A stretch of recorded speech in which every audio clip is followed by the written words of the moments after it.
We're here with Jason Smorol, the new general manager of the Syracuse Chiefs. And I guess the first thing to ask you is, how awesome does this feel right now? It's super duper awesome. I love it. It's exciting, and it's just a crazy time, and it's a busy time, and it's a dream come true. You know, for people at home that might not be too familiar with your resume or what you've been doing before, kind of take us through your career. Obviously, a ton of baseball experience you bring to the table here. Yeah, I started a long time ago in '93 in Watertown, New York, for the Watertown Indians. Worked there for a few years, starting as an intern and leaving as the concessions manager. And then I went to the Batavia Clippers, and I was there in '96 as the assistant general manager. The GM left in '97, and I was retained and taken over as the general manager. That was the first time I was the general manager of a minor league team. And stayed there to '99.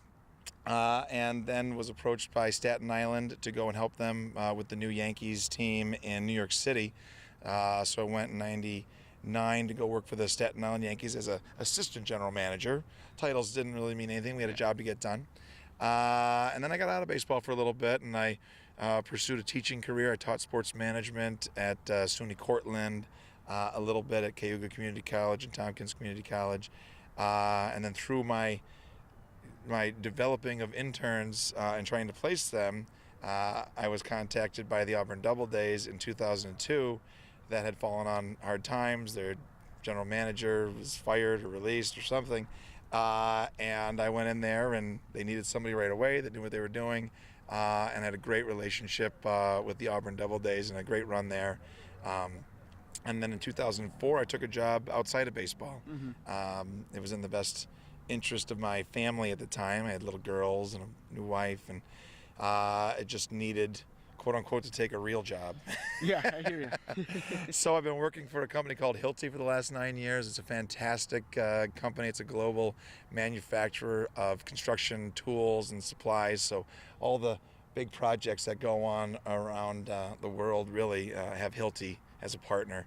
And then this just came out of the blue. I mean, all the hubbub was there, and I got contacted and told them, of course, I was interested, and still never thought in a million years that it would happen. And I talked to them and expressed my abilities and my energies and my passion for doing this job, and they must have decided that I was their guy. There you go. Works out pretty well. So far, so far. Exactly. And, you know, the one thing that people at home are wondering is obviously this franchise, you know, it's been going a certain way for a while now. It's been struggling for a little bit here with all the issues that you're well aware of. How do you bring something back that has been going the wrong way for a long period of time?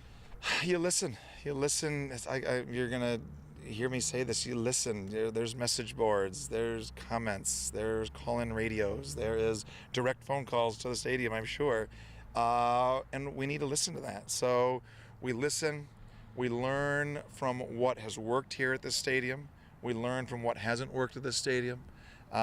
We listen to everybody. When I say, you know, I'm going to look to our board of directors, these are very smart men and women. They are leaders of the community. They know what they're doing. So I'm going to lean on them for advice. And some things they're going to tell me are great, and some things aren't going to work out. I'm going to lean on the people that have been here forever. We're great partners with the county. I'm sure that they've got some ideas, you know, for us, and we're going to listen, and, you know, we're going to take heed from what smart people have to say. We're going to listen to the fans. I'm going to be doing live chats. I'll be accessible to the fans. I'm sure we'll be Twittering and Facebooking and listening to the fans and what they want here. We're going to listen to our sponsors. They're going to tell us what worked, what didn't work, what they'd like to see better. We're going to take all that together. We're going to put that as part of our plan, and we're going to go forward with that. That's how you do it. No question. And, you know, one of the things that really grabbed my attention when we were talking earlier is that for years, you know, a bone of contention with fans has been all the stadiums on the north side, and people wanted it downtown. But from what you're saying, the north side location seems like it could be a real strong point for this franchise. Speak to that aspect of it. Well, I think there's two things. One is, are we going to pick it up and move it downtown? That's going to be tough to do. A little bit. So it's here. And if you think about it, Mac was here. And you know what? People came out to Big Mac. I came out to Big Mac when I was a kid. And it's in a great location. How bad can this location be? How many million people go through that mall all day long? That mall is great and growing and vibrant.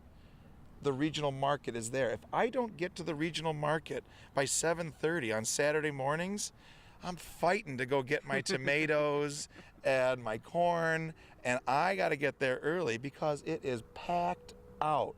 We've got a transportation hub. We've got parking. Quite a bit of it. What don't you have downtown? Parking. Right. We've got a beautiful stadium. Look at that thing. It's awesome. Why isn't this fantastic? Someone could take the train here. They could get on the train in Buffalo and come here for a baseball game. I so think that happens. I hope it happens. They could. But this it's turning into the vision that they probably hoped it was. Maybe not as quickly as it did, but I still see this as a great location. There's construction projects going on all around here for housing and retail development. The Inner Harbor is starting to percolate with some activity.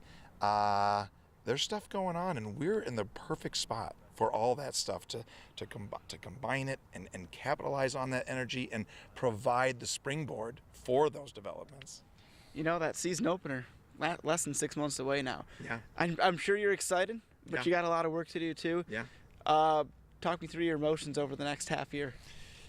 It's a 30-day plan, 60-day plan, 90-day plan, all those things that I'm already starting on, and it's a hurricane. It's everything all at once. So we've got a lot of catching up to do, and there's going to be a lot of hours put in here. And the thing is, Thursday, April 3rd is opening day. Yep.